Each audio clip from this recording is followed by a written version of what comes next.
Hello students, welcome to my class. In the last class we have seen the arrangement of nephron inside the kidney. Now we see the complete structure of the nephron and also the formation of urine. The basic concepts we will learn in this class. First we see the parts of the nephron. So this cup-like structure is called the Bowman's capsule, and later when the renal artery enters the nephron, the part of the renal artery which is entering the Bowman's capsule is called afferent arteriole. Later it splits into many number of fine capillaries. All the fine capillaries again they come out as efferent arteriole. Thus the blood capillaries which are formed inside the Bowman's capsule is called glomerulus. Now this is very important. The Bowman's capsule and also the glomerulus both together called Malpighian body. So this is the first part of the nephron. So Malpighian body consists of two parts. One is Bowman's capsule. So this is the green color cup-like structure. What you are finding is called Bowman's capsule, and the glomerulus. Glomerulus is nothing but the blood capillaries which are formed from the afferent arteriole and which are united to form into efferent arteriole is called glomerulus. Next, coming to the first part is Malpighian body, I told you. The second part is renal tubule. So this renal tubule, it consists three parts. One is proximal convoluted tubule, and the second one is distal convoluted tubule, and third one is loop of Henle. These three parts together called renal tubule. Now you see, after the Bowman's capsule, a coiled structure you are finding. So this is called the proximal convoluted tubule and also called first convoluted tubule.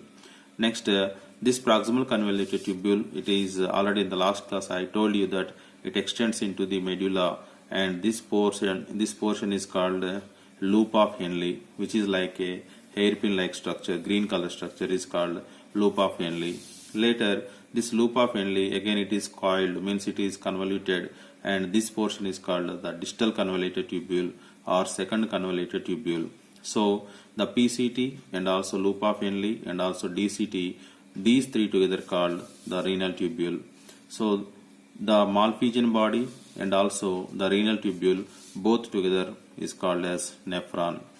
Later this distal convoluted tubule which is coiled here, it opens into a long duct. Already in the last class also I told you this duct is called collecting duct. Okay, so this is the structure of the basic structure of the nephron. So once again I am revising the parts. So Bowman's capsule and glomerulus, PCT proximal convoluted tubule, and loop of Henle, and DCT distal convoluted tubule, and also collecting duct. So these are the major parts of the nephron. Now we see the formation of urine. So the formation of urine, it consists of four major steps. One is glomerular filtration, another one is selective reabsorption. So you can take it as tubular reabsorption and a tubular secretion, and finally the formation of hypertonic urine. These are the four steps involved in the formation of urine. Very simply, easily you can understand this. So once the renal artery is split into afferent arteriole, you can observe here very clearly the diameter of the afferent arteriole is larger than the efferent arteriole, because when the blood comes, when the flow of the blood is more and when it is coming less, here you find that a pressure is created. Due to the pressure, you know that the blood is filtered, and when the blood is filtered, most of the materials are filtered into this cavity of the Bowman's capsule. So thus the formed urine, first formed urine is called the primary urine, and that filtration what is taken inside the glomerulus is called the ultrafiltration or glomerular filtration. So this is the first step taken in the nephron. So glomerular filtration. One thing we should remember that for the glomerular filtration, here the pressure is created, and this pressure is also created due to the differences between the diameter of the afferent and efferent arteriole. Thus more urine is formed here in the Bowman's capsule. Later from the Bowman cavity of the Bowman's capsule, the urine enters the first part. This is called PCT, proximal convoluted tubule. This thing here what I am showing is very important. So before that I want to tell one thing. So you can observe the blood vessel efferent arteriole. It is further divided into many number of small blood capillaries, and it is coiled around the DCT and also PCT, DCT and also loop of Henle. So this efferent arteriole which is coiled around the PCT and DCT is called peritubular net. This is a very important one, peritubular net. And here around the loop of Henle, the blood vessels are called as vasa recta. So vasa recta, peritubular net, these are nothing but the blood vessels which are coiled around the PCT, DCT and also the loop of Henle. It is formed from the efferent arteriole. Right. Now here we will see once again, after the formation of this urine, it reaches the proximal convoluted tubule. So here one thing you have to remember, very important thing is, so when the primary urine is formed, here except the RBC and also WBC, most of the materials are filtered into this Bowman's capsule cavity, because you know that the Bowman's capsule, it contains the epithelial cells, and these epithelial cells contain the holes, means pores. So from the pores the blood is filtered and the first urine, primary urine is formed into the cavity of the Bowman's capsule. And this primary urine contains all the useful materials like hormones, enzymes, vitamins, glucose, amino acid like substances. So they are to be reabsorbed into the blood. So this is very important what I am showing here. I am putting the arrow mark from inside to outside, means into the blood vessels which are present around the PCT. So here this process means the absorption of all the essential materials including water into the blood capillaries present around the PCT is called tubular reabsorption. So this is the second step. In the first step the urine is filtered, means the blood is filtered. In the second step all the essential materials are reabsorbed into the blood capillaries present around the PCT. So most of the useful materials all are again retaken by the blood because they are useful to us. So next, the third one is tubular secretion. Later you know that it passes through the loop of Henle, and 10% of water also here it is completely recollected into the vasa recta. So later it reaches the DCT, distal convoluted tubule. So when the urine reaches the distal convoluted tubule, so here one thing you have to remember, the tubular secretion is taken. So what is tubular secretion?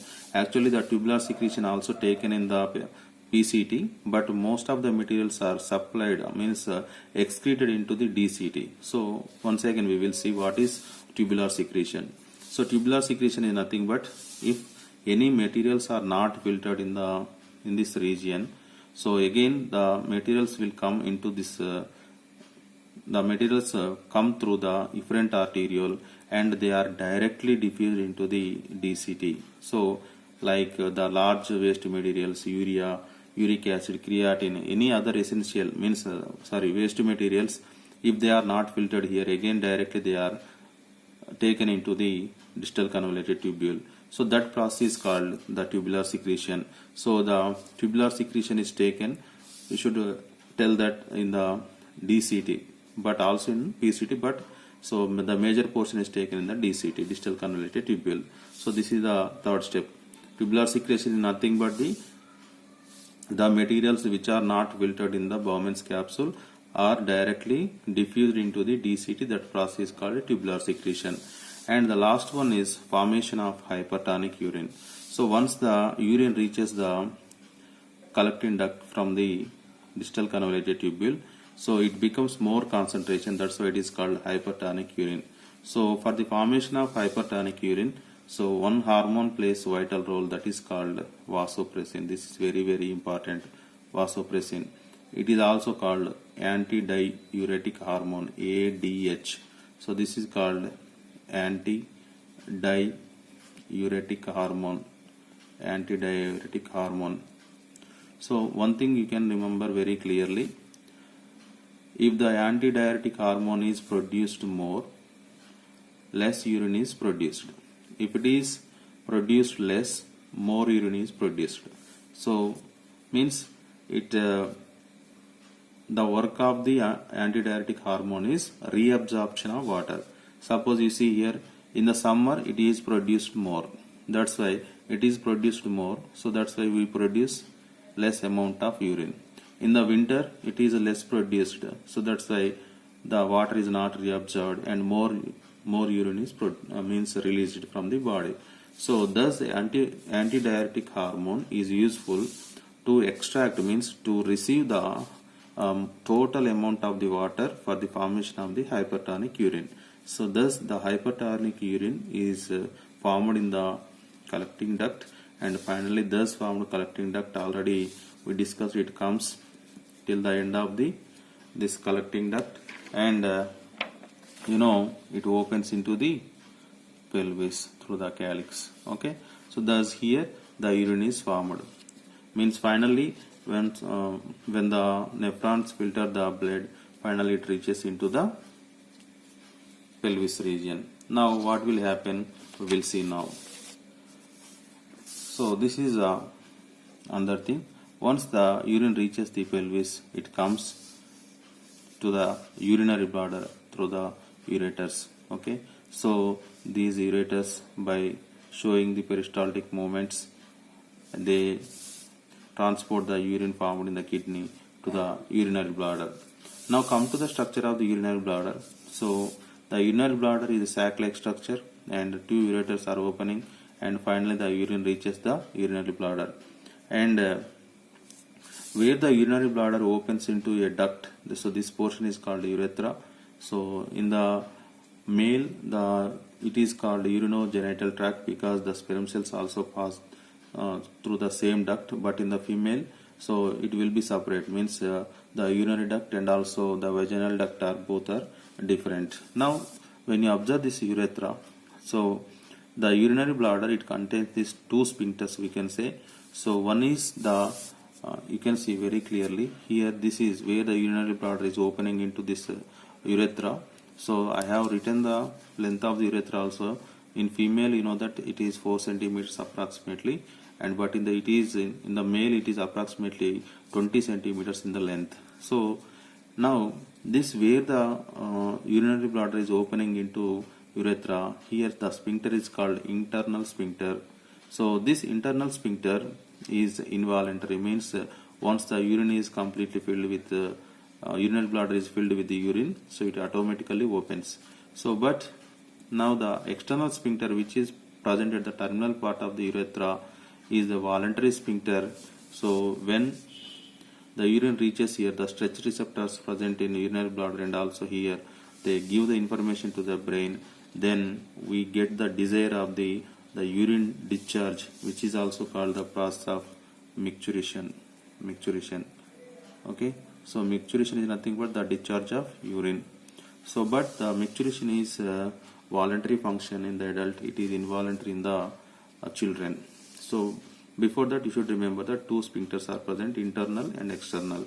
Now coming to the composition of urine, the urine contains 96% of water and the 2.5% of organic materials like urea, uric acid, vitamins, hormones and excess materials which are present in the urine, and 1.5% inorganic like all the excess ions like sodium, potassium, chlorine, calcium, iodine materials. So these are the inorganic materials present in the urine.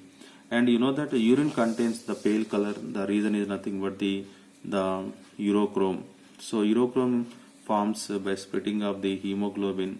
The destroyed hemoglobins, they give the urochrome pigment, which gives the pale yellow color to the urine. And coming to another important thing is the composition of urine, it changes frequently according to the food what we take. If you take more carbohydrates, you know that the urine contains more sugars. If you take if the intake of the proteins is more and the urea is more in the urine, if the fats are more, you know that the fat acids and keto acids are present in the urine. And if you drink more water, otherwise the materials which contain the more water, so then the more urine is produced, means the percentage of the water is more in the urine. Thus it frequently changes. The composition of the urine is naturally changes according to the food what we take. So students, I think you understood the nephron structure and also formation of urine. Once again I am completely revising the nephron structure. Once again you can revise. So this is the nephron, how it is arranged inside the kidney. Okay, we can remember the last class. Now you saw the structure of the nephron, like Malpighian body and also renal tubule, and the formation of urine, glomerular filtration and tubular reabsorption, tubular secretion and formation of hypertonic urine, and also the role of the vasopressin hormone. Okay, so this is the quick review. And also you can see the ureters and urinary bladder and the sphincters present in the urethra, internal and external, how they are involuntary and voluntary, you can see. Okay, and finally the composition of urine. So this is very important, and the reason behind the pale color of the urine, and finally how the composition changes according to the food materials what we have taken. Okay students, I think you understood the class very clearly. So keep watching my videos and subscribe Shodhana YouTube channel. Thank you students, thank you for watching this video.